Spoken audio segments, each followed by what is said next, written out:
North Korea के तानाशाह Kim Jong Un के बाद एक लड़की उनकी गद्दी पर बैठेगी। एक ऐसी बच्ची जो कि अभी सिर्फ 13 साल की है। और ऐसा नॉर्थ कोरिया में पहले कभी नहीं हुआ कि एक महिला गद्दी पर बैठी हो। लेकिन जिस तरह से अभी अचानक ये खबर आई है कि किम जोंग उन के बाद उनकी 13 साल की बेटी गद्दी पर बैठेगी, ठीक इसी तरह से 2010 में खबर आई थी कि अपने पिता के बाद Kim Jong Un north Korea को चलाएंगे। आपको शायद पता ना हो कि 2010 के पहले किसी ने भी किम जोंग उन को पब्लिक में देखा भी नहीं था। और साल 2011 में अपने पिता किम जोंग इल की मौत के बाद वो नॉर्थ कोरिया के नए तानाशाह बन गए। और शायद अब इतिहास अपने आप को फिर से दोहराने वाला है। लेकिन आखिर इस परिवार का इतिहास क्या है? कहां से आया था किम जोंग उन का परिवार और कैसे उन्होंने नॉर्थ कोरिया को अपने परिवार की जागीर बना लिया? कैसे ये परिवार इतना पावरफुल बन गया और कैसे इस परिवार ने इस देश को ऐसा बना दिया कि पूरी दुनिया उनसे घबराती है? सवाल ये भी उठता है कि आखिर कैसे इस फैमिली ने नॉर्थ कोरिया पर कब्जा किया।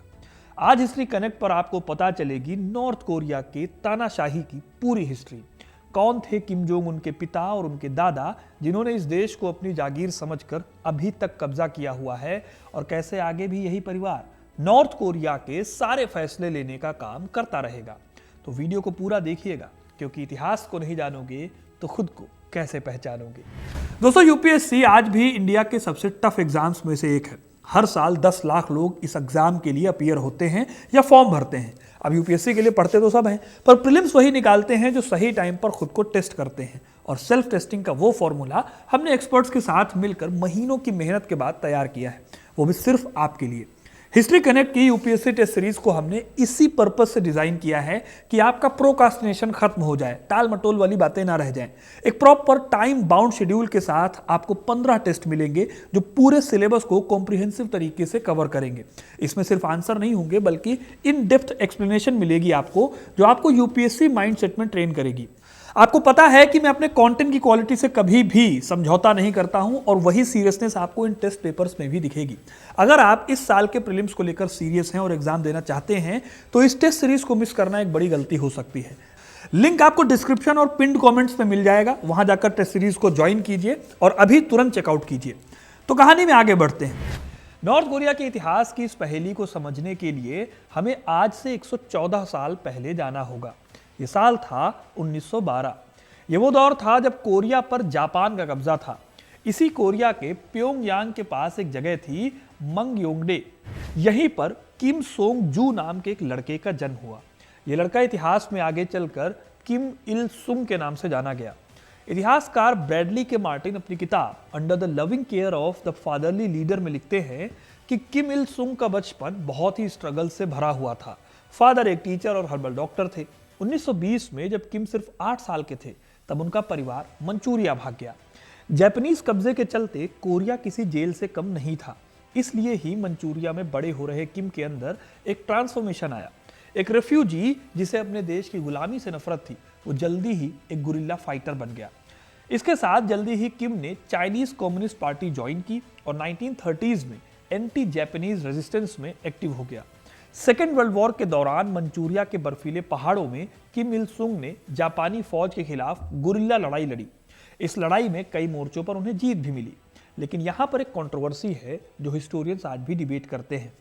नॉर्थ कोरिया की प्रोपेगेंडा मशीनरी कहती है कि किम इल सुंग ने अकेले ही जापान से कोरिया को आजाद कराया। लेकिन सच्चाई ये नहीं है। सच्चाई यह है कि जब 1945 में जापान ने सरेंडर किया, तो नॉर्थ कोरिया पर कब्जा किम की गुरिल्ला सेना का ना होकर सोवियत रेड आर्मी का हुआ।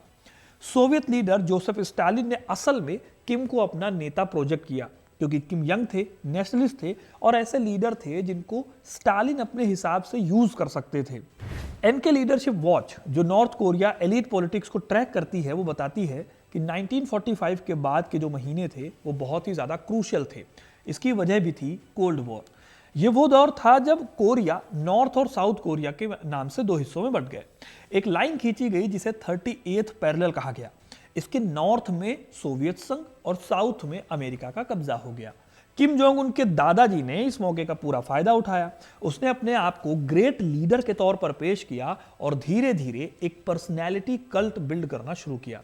1948 में Democratic People's Republic of Korea यानी DPRK की स्थापना हुई और किम इल सुंग इसके पहले महान नेता बने। लेकिन सवाल है कि क्या उनकी पार्टी सचमुच डेमोक्रेटिक थी? क्या यह सही मायनों में पीपल्स रिपब्लिक था, या फिर एक केयरफुली क्राफ्टेड इल्यूजन था, भ्रम था जो एक तानाशाही अथॉरिटेरियन सिस्टम को छिपा रहा था? इस सवाल का जवाब मिलता है जून 25, 1950 को। इस दिन नॉर्थ कोरिया फोर्सेस ने 30 ईयर्स पैरेलल को क्रॉस किया और साउथ कोरिया पर अटैक कर दिया। यह कोरियन वॉर की शुरुआत थी जो 1953 तक चली। अब कोरिया के लिए जंग बहुत बड़ी बर्बादी लेकर आई, लेकिन किम इल सुंग ने इसे अपने फायदे के लिए इस्तेमाल किया। 1953 में जब यह जंग खत्म हुई तो कोई पीस ट्रीटी साइन नहीं हुई, बल्कि युद्ध विराम हुआ। टेक्निकली अगर आप देखो तो आज भी साउथ कोरिया और नॉर्थ कोरिया एट वॉर है। ऐसा करने के पीछे भी एक बहुत बड़ी साजिश थी, ताकि किम उनको इमरजेंसी पावर मिल सके, वो लोगों को दिखा सके कि किसी भी टाइम पर उनके भगवान की जरूरत नॉर्थ कोरिया को पड़ सकती है। फिर इसी ताकत के सहारे किम ने नॉर्थ कोरिया को अपने कंट्रोल में लिया और यहाँ के तानाशाह बन बैठे। आज तक ये तानाशाही चल रही है। उन्होंने गद्दी संभालने के बाद शुरू की जूशे आइडियोलॉजी। इसका मतलब होता है सेल्फ रिलायंस या फिर आत्मनिर्भरता। अब ये आत्मनिर्भरता का फॉर्मूला उन्होंने इसलिए नहीं दिया कि नॉर्थ कोरिया को डेवलप करेंगे, बल्कि इसके बहाने इन्होंने नॉर्थ कोरिया को पूरी दुनिया से काट दिया। आज की डेट में नॉर्थ कोरिया के लोगों को शायद ही पता होगा कि बाहरी दुनिया में क्या चल रहा है, और ऐसे ही बाहर की दुनिया को नॉर्थ कोरिया के बारे में बहुत कम पता चल पाता है। नॉर्थ कोरिया की इस आइडियोलॉजी ने दोनों देशों को हमेशा के लिए बांटकर भी रख दिया। Korean history professor Bruce Cumings argue करते हैं कि जूश आइडियोलॉजी एसेंशियली एक कवर अप था। असली आइडियोलॉजी थी सुरयोंग, यानी एक सुप्रीम लीडर की जिसे कभी क्वेश्चन नहीं किया जा सकता। किम इल सुंग कोरिया के पहले सुरयोंग बने। हिस्टोरियन वर्जीनिया ग्रिजलचिक किम के इस सिस्टम को पहला कम्युनिस्ट राजतंत्र कहती हैं। किम इल सुंग ने सिर्फ पॉलिटिक्स को नहीं बदला, उन्होंने लोगों के दिमाग पर कब्जा किया। यहीं से किम की फैमिली का भी एक चैप्टर शुरू होता है जो नॉर्थ कोरिया की तानाशाही का मजबूत पिलर बनता है, जिसे जाने बिना आप आज की पॉलिटिक्स को नहीं समझ पाएंगे। किम इल सुंग की पहली वाइफ थी किम जोंग सुक। किम ने इन्हें मदर ऑफ रेवोल्यूशन का टाइटल दिलाया। इनसे किम के दो बच्चे हुए, एक किम जोंग इल जो 1941 या 42 में पैदा हुए, और दूसरे किम क्यांग हुई जो 1946 में पैदा हुए। कहते हैं कि इनकी पहली पत्नी की डेथ अपने दूसरे बच्चे को जन्म देते हुए हुई थी, लेकिन यह भी कहा जाता है कि उन्होंने शायद सुसाइड किया था। 1949 में किम जोंग सुक की मौत के बाद उनकी इमेज एक देवी की तरह हो गई। नॉर्थ कोरिया में आज भी उनकी मूर्तियां और पेंटिंग्स हर जगह मौजूद है। यहीं से माउंट पेक्टू ब्लड लाइन के कॉन्सेप्ट ने भी जन्म लिया। ये वो पहाड़ है जिसे कोरियाई लोग पवित्र मानते हैं, और सरकार क्लेम करती है कि इस राजवंश का जन्म इसी पहाड़ की रूह से हुआ है। खैर, 1960s में किम ने एक और शादी की। इस बार उनकी पत्नी बनी एक टाइपिस्ट किम सॉन्ग ए। इनसे किम को 3 बच्चे हुए, लेकिन उनकी दूसरी पत्नी को वो वैल्यू नहीं मिली जो पहली पत्नी की थी। किम के बाद गद्दी पर उनकी पहली पत्नी के बड़े बेटे यानी किम जोंग इल को ही बैठना था। ये हेरिडेटरी सक्सेशन का पहला साइन था। अब जाहिर है कि कम्युनिस्ट आइडियोलॉजी के फ्रेम में ये बात नहीं जाती, लेकिन तानाशाही को दोस्तों आइडियोलॉजी से बहुत ज़्यादा लेना देना नहीं होता। तानाशाही को सत्ता बचाने की टेंशन ज़्यादा होती है, और इसके लिए वो कुछ भी कर सकते हैं। दुनिया भर के तानाशाहों में यही बात लागू होती है, और यही बात नॉर्थ कोरिया के केस में भी हुई। 1970 के दशक में सवाल उठने लगा कि किम सोंग जू के बाद उनका वारिस कौन बनेगा, लेकिन इस सवाल के जवाब की तैयारी काफ़ी पहले से शुरू हो गई थी। उनके बेटे किम जोंग उल को उनका अगला उत्तराधिकारी बनना था। जनता के मन में यह बात बिठाने के लिए कहानियां गढ़ी गई। नॉर्थ कोरिया के सरकारी रिकॉर्ड्स में कहा जाता है कि किम जोंग इल का जन्म 1942 के माउंट पेक्टू के एक सीक्रेट मिलिट्री कैंप में हुआ था। जिस दिन उनका जन्म हुआ उस दिन आसमान में एक नहीं बल्कि 2-2 इंद्रधनुष दिखाई दिए गए। हालांकि वेस्टर्न हिस्टोरियंस और सोवियत रिकॉर्ड से पता चलता है कि इनका जन्म असल में 1941 में हुआ था, ना कि 1942 में, और वो किसी मिलिट्री कैंप में पैदा होने की बजाय साइबेरिया के एक गांव व्यात्स्कोप में पैदा हुए। उनके पिता तब सोवियत सेना में मेजर थे। अब ये झूठ जो फैलाया गया वो इसलिए फैलाया गया ताकि उन्हें पूरी तरह से कोरियन और पवित्र दिखाया जा सके। खैर, यह भी कहा जाता है कि किम जोंग इल ने सत्ता संभालने से पहले लगभग 14 साल तक ट्रेनिंग ली।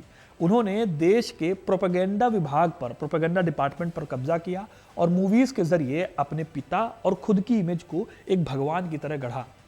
1994 में जब किम इल सुंग की मौत हुई तो खबर आई कि नॉर्थ कोरिया हफ्तों तक रोता रहा। लोगों को यकीन ही नहीं आया कि उनका राष्ट्रपति, उनका भगवान तो कभी मर नहीं सकता था, भला वो कैसे स्वर्ग जा सकता है। पर जो होना था वो हो चुका था। उनका दूसरा भगवान अब रेडी था सत्ता को संभालने के लिए। जब किम जोंग इल ने 1994 में गद्दी संभाली, उस टाइम पर कोरिया की हालत बहुत खराब हो चुकी थी। 1994 में ही बहुत बड़ा अकाल पड़ा कोरिया में। करीब 6 लाख से 3 मिलियन लोग भूख से मर गए। ये रेंज इतनी ज्यादा वाइड इसलिए है दोस्तों क्योंकि नॉर्थ कोरिया ने कभी भी एक्यूरेट फिगर्स नहीं बताए। ये अलग अलग वेबसाइट्स पर अलग अलग डेटा आता है। ठीक इसी टाइम पर किम जोंग इल लोगों की हेल्प करने की बजाय अलग रास्ते पर चले गए। इल ने सोंगुन पॉलिसी अडॉप्ट की। इसका मतलब होता है मिलिट्री फर्स्ट पॉलिसी, यानी देश का हर रिसोर्स पहले सेना को मिलेगा, बाद में जनता को दिया जाएगा। इसी वजह से लाखों लोग उस अकाल में मर गए। अब आप सोच सकते हैं कि इतना ज्यादा लोगों के मारे जाने के बावजूद भी ये परिवार रिवाइव कैसे कर गया, कैसे इसके खिलाफ कोई विद्रोह नहीं हुआ। हिस्टोरियन एंड्रेई लैंकोव अपनी किताब द रियल नॉर्थ कोरिया में लिखते हैं कि इस फमाइन के बावजूद रेजिम सरवाइव कर गई क्योंकि किम जोंग इल ने इंफॉर्मेशन को कंट्रोल किया हुआ था, लोगों के मन में सत्ता का डर बिठाया हुआ था, सोंगबन सिस्टम को लागू किया हुआ था। यह सिस्टम एक सोशल क्लासिफिकेशन सिस्टम था जो डिसाइड करता था कि खाना किसको दिया जाएगा और किसको नहीं। यही नहीं, नॉर्थ कोरिया में 3 पीढ़ियों की सजा का कानून है। अगर कोई शख्स कोई क्राइम करता है और इन क्राइम्स की लिस्ट में तानाशाह की आलोचना करना भी एक क्राइम है, तो उसके दादा दादी, माता पिता और बच्चों को सबको लेबर कैंप में डाल दिया जाता है। इसे 3 जनरेशंस ऑफ पनिशमेंट कहते हैं। अब दोस्तों यहीं से सारी बात क्लियर हो जाती है। जब आप इस लेवल तक जाके किसी देश के एक एक एस्पेक्ट को कंट्रोल करते हैं तो आपका फैलाया गया नैरेटिव ही सबसे बड़ा सच होता है। खैर, किम जोंग इल की कहानी सिर्फ यहाँ तक नहीं थी। इनकी लाइफ बहुत रंगीन मिजाजी वाली लाइफ थी जो आगे आने वाले टाइम पर बहुत बड़ा चेंज लाने वाली थी। किम जोंग इल की कोई ऑफिशियल पत्नी नहीं थी। उनकी बहुत सारी गर्लफ्रेंड्स थी जो अपने आप को पत्नी भी कहती थी। इन सब में उनकी सबसे खास थी को यांग हुई। ये एक डांसर थी। इन्हीं डांसर से पैदा हुए थे किम जोंग उन, जो आज नॉर्थ कोरिया के तानाशाह हैं। इंटरेस्टिंग बात यह है कि किम जोंग उन कभी भी फर्स्ट चॉइस नहीं थे कोरिया की गद्दी को संभालने के लिए। असल में किम जोंग इल के सबसे बड़े बेटे थे किम जोंग नाम। माना जाता था कि वो अगले तानाशाह बनेंगे, लेकिन साल 2001 में एक ऐसा इवेंट हुआ जिसने सब कुछ बदल कर रख दिया। किम जोंग नाम को टोक्यो के डिज्नीलैंड जाने की कोशिश करते हुए फर्जी पासपोर्ट के साथ पकड़ा गया। इस बात से उनके पिता इतने नाराज हुए कि उन्होंने बेटे को देश निकाला दे दिया। कई लोग कहते हैं कि ये किम जोंग उन की साजिश थी, हालांकि इसकी बस अफवाह ही फैली। सच बात आज भी किसी को नहीं पता है। इसी घटना से शुरू होती है किम जोंग उन की किस्मत की कहानी, जो अपने पिता की विरासत को संभालने वाले थे। किम जोंग उन का बचपन भी काफी मिस्टीरियस था, जैसा मैंने वीडियो की शुरुआत में बताया। इन्होंने स्विट्जरलैंड के स्कूल में पाक उन नाम से पढ़ाई की। उनके क्लासमेट्स को भी नहीं पता था कि उनके साथ फुटबॉल खेलने वाला लड़का असल में एक बहुत बड़े तानाशाह का बेटा है। साल 2011 में जब किम जोंग इल की मौत हुई, तब कहीं जाकर दुनिया ने पहली बार किम जोंग उन को देखा था। एक बहुत भारी शरीर वाला जवान लड़का जिसे ग्रेट सक्सेसर कहा गया। उस वक्त ज्यादातर लोगों को लगा था कि 27-28 साल का लड़का शायद ज्यादा दिन टिक नहीं पाएगा, लेकिन किम जोंग उन ने उन सबको गलत साबित किया। इन्होंने अपनी सत्ता को मजबूत करने के लिए जो क्रूएल्टी दिखाई, उसने उनके पिता और दादा को भी पीछे छोड़ दिया। सत्ता संभालते ही किम जोंग उन ने लोगों को रास्ते से हटाना शुरू किया जो उनके लिए खतरा बन सकते थे। 2013 में इन्होंने अपने सगे फूफा जांग सोंग थेक को गद्दारी के आरोप में सरेआम मरवा दिया। किम जोंग उन के फूफा देश के दूसरे सबसे बड़े ताकतवर इंसान माने जाते थे। रिपोर्ट्स बताती हैं कि उन्हें तोपों से उड़ा दिया गया। इसके बाद 2017 में मलेशिया के हवाई अड्डे पर किम जोंग नाम की भी हत्या हो गई, जो इनके सबसे बड़े भाई थे। ये सबसे बड़ा दावेदार था सत्ता का, लेकिन VX9 एजेंट के हाथों इसका मर्डर करा दिया गया। ऑन कैमरा 2 महिलाओं ने किम नाम के चेहरे पर जहर लगाया और कुछ ही मिनट्स में उनकी मौत हो गई। साउथ कोरिया की खुफिया एजेंसी बताती है कि यह किम जोंग उनका ही आदेश था ताकि पेक्टू ब्लड लाइन का दूसरा कोई दावेदार जिंदा ना रहे। इस तरह से अगर आप देखो तो जो नॉर्थ कोरिया के नेशनल मदर वाली ब्लड लाइन चली आ रही थी, उससे अलग जगह से आते हैं किम जोंग उन, और आज भी किम जोंग उन रूल कर रहे हैं नॉर्थ कोरिया पर। दुनिया में बहुत ऐसे कम देश हैं जहां पर इस तरह से आज भी तानाशाही जिंदा है, लेकिन नॉर्थ कोरिया की इस किम फैमिली का एक और एस्पेक्ट है। इस फैमिली में सिर्फ मर्द ही ताकतवर नहीं है। किम जोंग उन की छोटी बहन किम यो जोंग आज नॉर्थ कोरिया की सबसे खतरनाक और ताकतवर महिला मानी जाती हैं। सुंग यून ली की किताब द सिस्टर में उन्हें एक ऐसे साए की तरह बताया जा गया है जो किम जोंग के हर फैसले के पीछे होती है। अक्सर वो साउथ कोरिया और अमेरिका को धमकाती रहती हैं। कई स्पेशलिस्ट मानते आए हैं कि अगर किम जोंग उनको कुछ होता है तो किम यो जोंग ही सत्ता संभालेंगी। लेकिन पिछले कुछ सालों में ये अजम्पशन बदल गया। एक नया चेहरा सामने आया जिसने किम यो जोंग के दबदबे को भी चैलेंज किया। साल 2022 में पहली बार दुनिया ने किम जू ए को देखा। ये नॉर्थ कोरिया के तानाशाह किम जोंग उनकी बेटी है। 2022 में जब वो एक बहुत ही बड़ी इंटरकॉन्टिनेंटल बैलिस्टिक मिसाइल के लॉन्च के टाइम अपने पापा की उंगली पकड़कर चल रही थी, तब वो दुनिया की नज़र में आई। तब से लेकर आज तक हर इंपॉर्टेंट मिलिट्री और गवर्नमेंट फंक्शन में इनको देखा गया।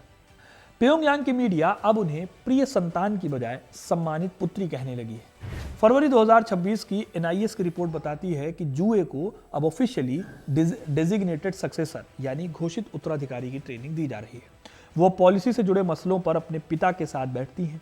ऐसे में सवाल है कि क्या नॉर्थ कोरिया एक वुमेन लीडरशिप के लिए रेडी है या सिर्फ ये दुनिया का ध्यान भटकाने की एक चाल है। नॉर्थ कोरिया के स्पेशलिस्ट प्रोफेसर ला जोंग इल का मानना है कि किम जोंग उन अपनी बेटी को आगे करके ये मैसेज दे रहे हैं कि न्यूक्लियर हथियार और ये डायनेस्टी दोनों ही कई पीढ़ियों तक नॉर्थ कोरिया में सेफ है। लेकिन क्या सच में ये सब कुछ इतनी आसानी से हो जाएगा? एक 13 साल की लड़की क्या सच में किम जोंग के बाद उनकी सत्ता संभाल लेगी? दरअसल इसके लिए हमें समझना होगा कि किम फैमिली की दूसरी ब्रांचेस भी हैं जो हाशिए पर हैं। किम जोंग के बड़े भाई किम जोंग चुल को राजनीति में कोई दिलचस्पी नहीं है और वो गिटार बजाने के शौकीन हैं। वहीं किम जोंग उनके चाचा किम प्योंग इल जो दशकों से यूरोप में राजदूत रहे, 2019 में उन्हें वापस बुला लिया गया। अब दोस्तों, वैसे तो किम जोंग की ये कहानी सिर्फ सत्ता की कहानी नहीं है, एक पूरे देश की साइकोलॉजी की कहानी भी है। एक ऐसा देश जहां लोग सुबह उठकर किम फैमिली की तस्वीरों के सामने सिर झुकाते हैं, जहां रेडियो और टीवी पर सिर्फ उनकी तारीफों के पुल बांध दिए जाते हैं। क्या ये वाकई अपने नेता के लिए प्यार है या सिर्फ मौत का खौफ? इतिहासकार इसे अक्सर स्टॉकहोम सिंड्रोम की तरह देखते हैं, जहां पर जिसको कष्ट मिलता है उसको अपने ही उत्पीड़क से यानी ऑपरेसर से लगाव हो जाता है। लेकिन क्या 2026 की पीढ़ी जिसके पास अब चोरी छिपे विदेशी फिल्में देखने के लिए इंफॉर्मेशन का जरिया उनको मिलता जा रहा है, वो इस पुरानी व्यवस्था को कबूल करेगी? ये एक ऐसा सवाल है जिसका जवाब फ्यूचर में छिपा हुआ है।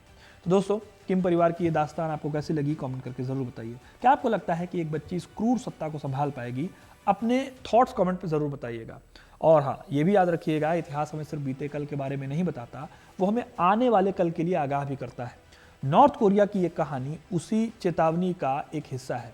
हम फिर मिलेंगे एक नई कहानी के साथ जो शायद इससे भी ज़्यादा दिलचस्प होगी और आपको चौंकाने वाली होगी। तब तक के लिए सेफ रहें और अपनी आज़ादी की कद्र करें। बहुत बहुत धन्यवाद।